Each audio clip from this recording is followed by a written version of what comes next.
welcome back to the channel. Today we're gonna watch, well, we're gonna go through an article from The Hollywood Reporter concerning a update on Ryan from Ryan's World. Now, because people asked and requested me to cover the topic more often and go into more depth, like deep diving as much as I can, I thought that reading this article together and going through it and giving my opinion on it while reading it might be a good idea.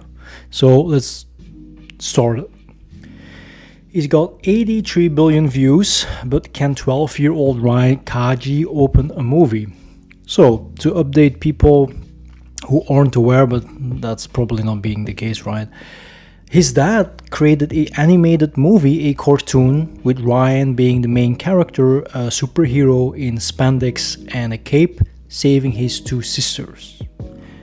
And yeah, that's where we are now at the moment. The toy unboxing store of Ryan's World is YouTube's most famous tween. A tween is between a teenager and a kid. It's kind of the transitioning age of transitioning in becoming a teenager, no longer a child. Well, still a child by law, but developing. Now he and his family are putting his appeal to the test with the first ever theatrical release by a digital creator. So his dad kind of invested the most in this movie. You gotta keep that in mind. 12-year-old Ryan Kaji lives with his parents and younger twin sisters in a Honolulu neighborhood that is so idyllic it feels almost impossible. Well, that's what gave him a lot of opportunities to make high quality content, because of the environment it does add to it. It's not just unboxing, it's not just the bubbly personalities, it's not just the editing, it's also the background, like the backdrop. As you leave behind the tourist center of Waikiki Beach, the looming timeshare towers and overpriced t-shirt stores start to recede, making way for the winding roads and lush landscapes that the Kama'aina River, the Kajis or transplants, having left Houston for these four greener pastures during the depths of the pandemic. Ryan had recently become the most famous kid in the world, and his mother and father, Lone and Shion, thought the bucolic surroundings would offer him peace and respite as a parlayed his YouTube success into an empire. Well, I mean, it's kind of like an upgrade in many ways, right? If you think about it. By the way, it's sometimes people escape cities to live more rural or to seek nature, and it's to kind of suppress or put down the stress levels. And they probably thought, you know what, since everything is going straight up in any way possible, we gotta make the best out of it while we're still in that process. And if you think about it, it started when he was 4 years old and he's 12 now. That's like 8 years doing YouTube, as a child, and going through everything with your parents being in control. It's a lot, I wouldn't be able to deal with it either way, both sides. I don't know what this is. In the spring of 2015, when Ryan was 4 years old, he was a fan and a viewer of the then burgeoning trend of YouTube toy reviews. His parents agreed to let him upload his own clips in which he would dramatically unbox his latest acquisitions. These seem to have a hypnotic effect on young viewers. Yeah, because they're living vicariously through Ryan, so that makes sense, right? It's like they're unboxing or they're participating in the unboxing while it's just through a screen. And the click count began to creep up. Lone noticed how much fun Ryan was having and how quickly the cost of purchasing the toys for review was adding up. A few Google searches revealed that she monetized the videos. There was a chance she could earn enough money to break even. When we started making 50 cents a day, we were ecstatic, she says. Then YouTube mailed us a physical check for $100 and we sort of couldn't believe we'd be able to pay for his hobby.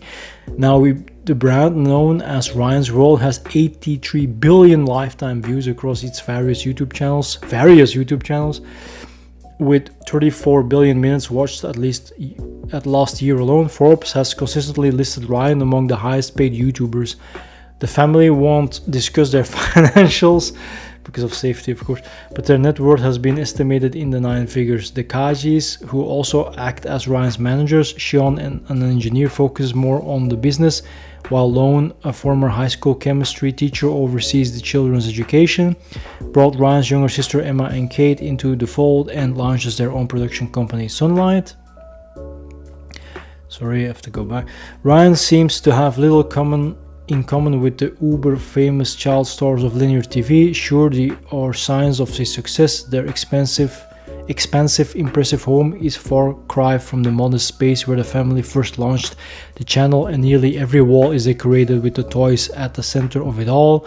In 2018, the team launched the first ever major toy line from a digital creator, and the products, including mystery eggs, games, and branded backpacks and t-shirts, have since earned more than $1 billion at retail, according to Sunlight. But spend time with Ryan and you get the sense that he finds his success to be the least interesting thing about him.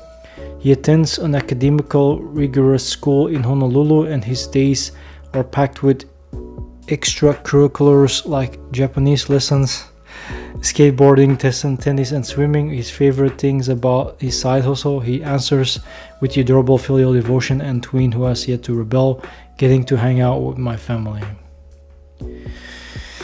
Yeah, until this point, what does it say? I mean, sorry, if you just think about it in question, they want to giving the best education they can or money can buy by letting him go through the process of staying in touch with his roots through language education and study.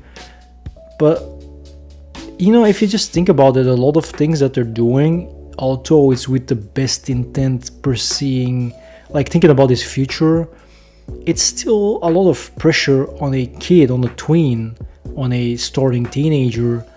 You know, it's not only YouTube, it's school, it's, you know, the whole academics, is the being educated in a cultural background, like through language, all these things.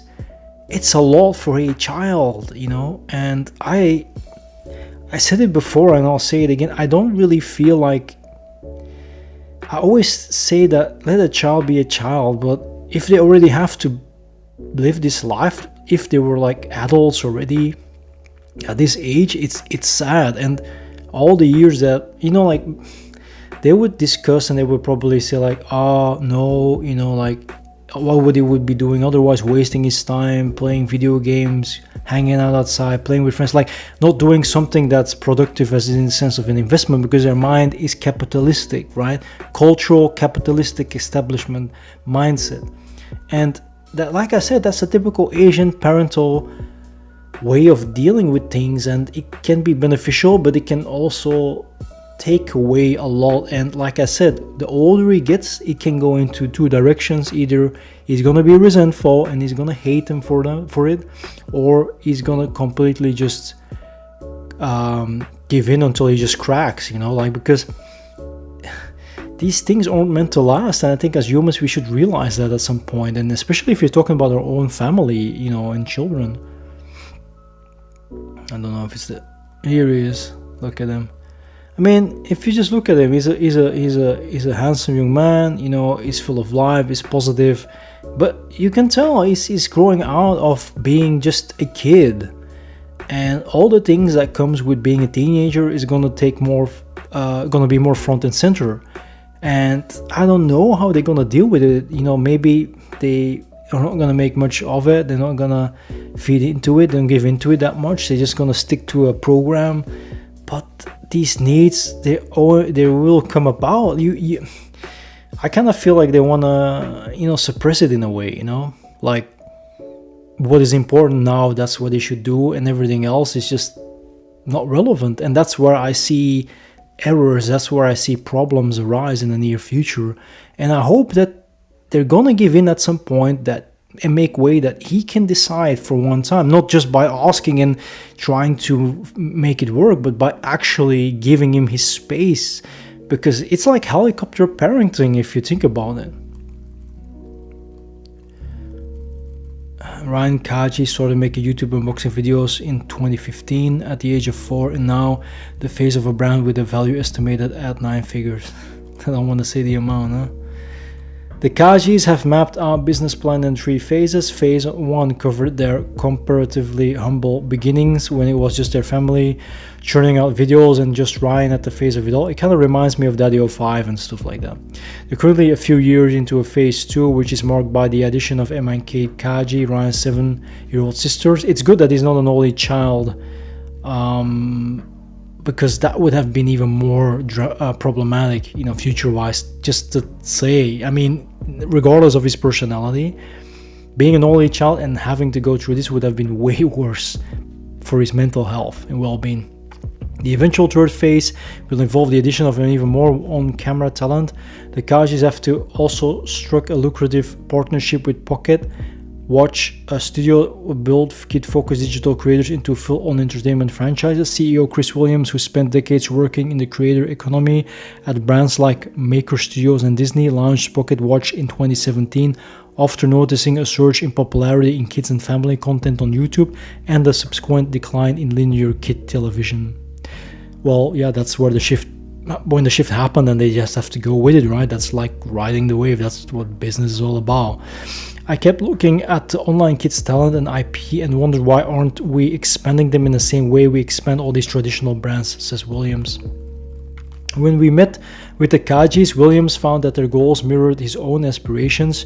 Shion and Lone were interested in getting into animated content, television and consumer products, all with an eye towards eventually diversifying the brand away from Ryan, thus lessening the burden of the brand's success on him. Okay, so they did plan to take loads off him and keep him as stress-free as possible. So that's again Asian parenting and being considerate about the child's well-being. So that's a good thing that they're not going overboard, but that they planned it in advance. That shows that they do care and they did think about it. So that's a good sign. It was for his future, of course. It was clear that Kajis were the gold standard for parents should be within the world, he says. They're prioritizing their kids' health, well-being, education and social development, exactly what I said. I mean, that comes as a surprise, but that's a good surprise, and I hope they stick to it, because it's kind of like a promise that they made to Ryan, so they should stick to it. For the Kaji Sports, they knew they needed the help going beyond YouTube and were confident that the executives understood their needs. If any of these started to feel like work for Ryan, he won't have fun, says Lone, and I need this to be really fun for him. Well, that's the thing, but when he's really gonna be in the midst of his teens, his teen years, that fun is, like I said, it's about interests shifting, and the moment that established, you can't expect these things anymore. So that's the difference between convincing a child to participate and convincing a teenager to participate, and they will find out the hard way. You know, that's the thing. This is like a shot from the animated version. Like it's nice. I mean, it looks good, it's decent, it's typical what children would watch on YouTube in general. So I mean, if I would have been them, I would even turn it into some type of a mini series as well. Do a behind the scenes fan meetup or whatever, meet and greet, like all that stuff. But definitely a mini series would have been cool, or at least like a couple of movies, you know. Yeah, this is kind of like a test phase probably. Ryan's World Ninja's Adventure on YouTube. Why I'm not surprised. Soon after singing, Ryan Pocket Watch created the series Ryan. So they did. I wasn't aware of that. Series Ryan's Mystery Playdate, a semi-educational show that a show, but it's not animated, right? Games and challenges to reveal the play date during each episode, which ran on Nickelodeon for 5 seasons. There's been a bit of a stigma associated with YouTube Kids content and screen time on devices. Taking an IP like Ryan and putting it next to Paw Patrol and SpongeBob created a strong brand association. Yeah, of course. I mean, that's the thing. When you add to what people already used to, it opens new doors and opportunities, and people, if they like it and it's quite similar, they will accept it. And that's also, well, that's I think how we all experience it at some point when we're dealing with anime or cartoons in general. You know, think about Cartoon Network, for example, or Nickelodeon. I mean, I remember, yeah, there were also several things on the channel that I liked watching, and the fact that they presented it on that channel made me want to watch that channel solemnly for that reason. So it does make sense, but it's a make or break scenario. You know, you have to know what you're doing. William says now we have that the context for parents who are watching this acceleration of the decline in linear audiences. We can bring people over to our subscription service for the same IP. Ryan saved the road for a generation of kid-driven family-managed YouTube juggernauts. And while some of these imitators now eclipse his original channel subscribers number, the Ukrainian-American Kids Diana Show, another pocket watch client, has 124 million YouTube followers compared with Ryan's World's 38 million. He's inarguably the most influential of the bunch, the poster child for children who post. But if you look at it, the high quality, the team they have, the editors, like there's so much that goes into it. It's like they say, if you want to take YouTube serious, then you have to invest, and this is like top-notch investment because of the money they made. You can't just stick with there is always a crowd that would like to go back to the original, but people just want the best out. The best is with anything, it's with food, it's with drinks, it's with traveling, it's with vacations, it's with work. Like, it's kind of a mental mind, it's like a mindset of people, right? Especially in the West. Okay, this summer will lead the way yet again with the release of Ryan's World, the movie Titan Universe Adventure, on August 16. So it already came out, right? Yeah. Making him the first digital creator to secure a theatrical feature. Williams says the live-action animated film premiering on 2,100 screens nationwide is an integral to extending the life of Ryan's World, shot on the budget as less than 10 million. It follows Ryan as he travels into the world of a comic book to save his younger sisters. The never-ending story was a key inspiration. Now, what is interesting is that the movie isn't woke. That's all I want to add to it. Sean and Lon served as producers on a project overseeing the creative direction, recruitment of talent, and other creative partners, and even appearing in the film alongside their kids.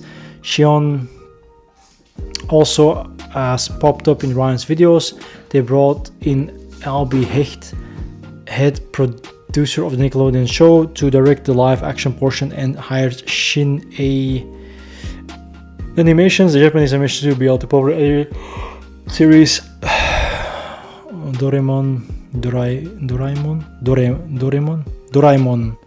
and Crayon Shinchan to create the rest. Okay. Well, that's investing on both sides. That's capitalizing on both. That's a professional move. Smart. As the movie release approaches, the family feels pressured of being first out of the gate. It can be hard to one blazing the trail, says Shion. It feels like we fail at this time, then other YouTubers might not have a chance. William is quick to note the impressive marketing machine behind the film.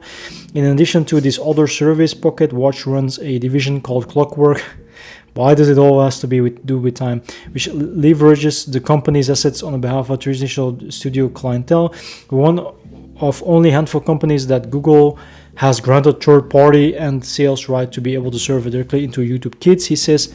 Oh, that's interesting. So we control hundreds of millions of impressions, ad impressions, and additions to 50 plus creators who can create custom content on behalf of the clients. I'm cashing in 30 years of karma to make this successful. It's hard to calculate what will constitute to the theoretical success his first time around. The Kajis put what they describe as a huge personal investment towards the movie production, but say they already feel proud that they were able to create a story that centers their own family values and shows kids you can achieve anything when you put your mind to it. Yeah, that's good, as long as it has a positive core message and it's inspirational and it reflects the things that are important for a family.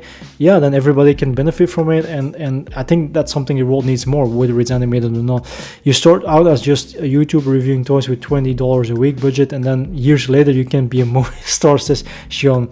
Well, for the lucky few, it's not for everybody. I mean, you can say everybody makes a chance, as an opportunity, but in reality, it can't be everybody.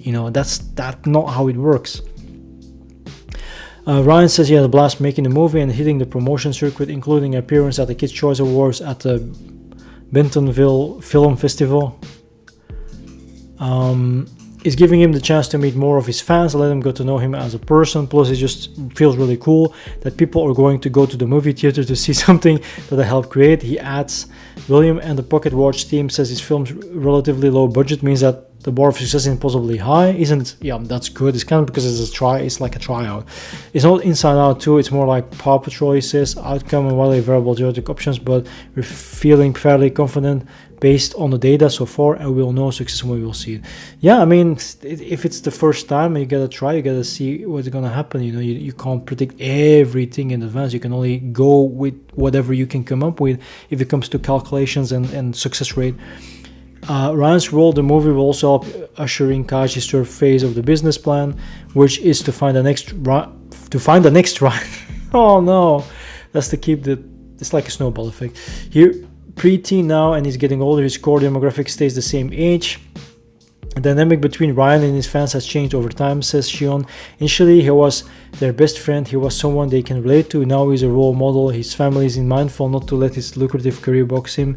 Lon especially wants him to go college and choose his own path. That's what I was talking about, and I hope they really take it seriously.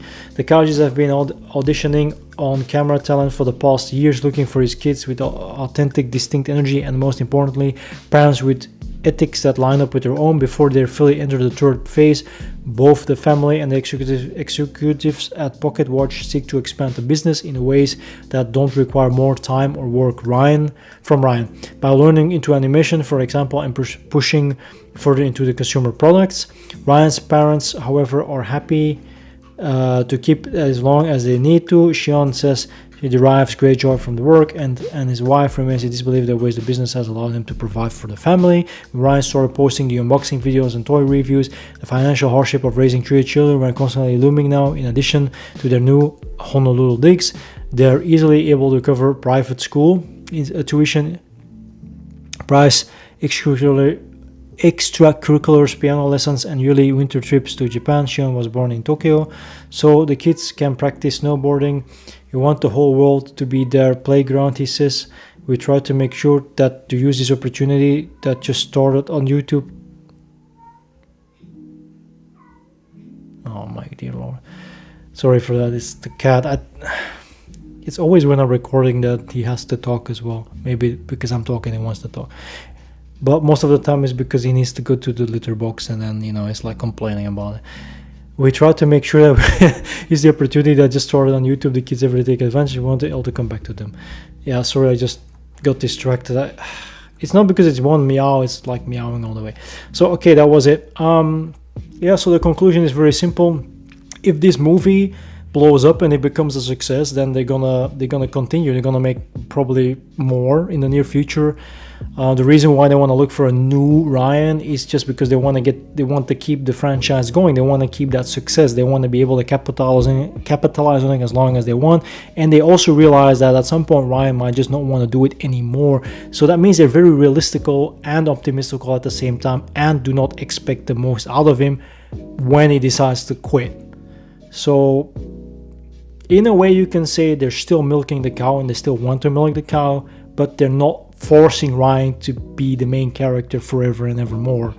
But what I do believe in as a prediction for the future is that I do believe that Ryan at some point might just start YouTube on himself, a YouTube channel by himself without the parents' involvement. Like maybe like just a vlogging channel when he just speaks his mind about everything he experienced without going on a podcast or without having his parents being like helicopter parents. I do feel like as a teenager he might feel the need to be doing that. And I predict that's going to be a reality because, as we all know, with older people, when a kid starts a channel and kids watch that channel, both parties grow up. And you don't forget your childhood hero or superstar or whatever, idol, and you're going to look them up. You want to connect. You know what I mean? Like these things remain. It doesn't matter if you're a kid, a teenager, or you're a young adult. These things will always be a part of your life, and you'll always want to be nostalgic and look for it and connect. So that's something that can work in Ryan's advantage as well when he's going through high school and he's going through college. And I do believe that that can also help him form his own identity and his own brand outside of Ryan's world. I think Ryan's world is the parents' brand, but I think that Ryan can make his own brand beyond that. So I hope you like this article coverage. in the commentary.